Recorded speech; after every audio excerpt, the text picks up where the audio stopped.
अस्सलाम वालेकुम, आप देख रहे हैं स्टिचिंग विद आमना। आज मैं आपके साथ प्यारे प्यारे से चाक दामन की डिज़ाइनिंग शेयर करूंगी। लेस के साथ लूप्स लगा के आप किस तरह से डिज़ाइनिंग बना सकती हैं, कटवर्क बना सकती हैं, मोती लगा सकती हैं लूप्स के साथ। इस तरह से डोरी का इस्तेमाल कर सकती हैं, ट्रायंगल लगाएं, बहुत फैंसी लुक लगेगी। आजकल चाक की डिज़ाइनिंग का भी बहुत रवाज है।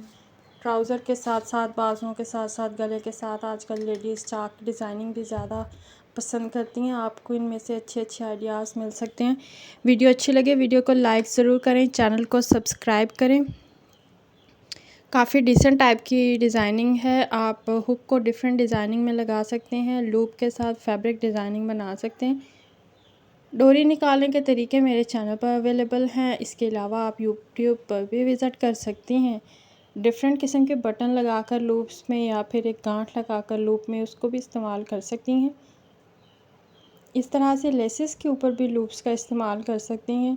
कटवर्क डिज़ाइनिंग में चाक की डिज़ाइनिंग आजकल बहुत चल रही है, वो भी आप कर सकती हैं। डिफरेंट टाइप के आपको आइडियाज़ मिलेंगे। वीडियो अच्छी लगे वीडियो को लाइक करें, चैनल को सब्सक्राइब ज़रूर किया करें। अपनी उन दोस्तों के साथ शेयर ज़रूर करें जिन्होंने समर के अभी तक ड्रेसेस बनाने हैं। आप समर में ये वाले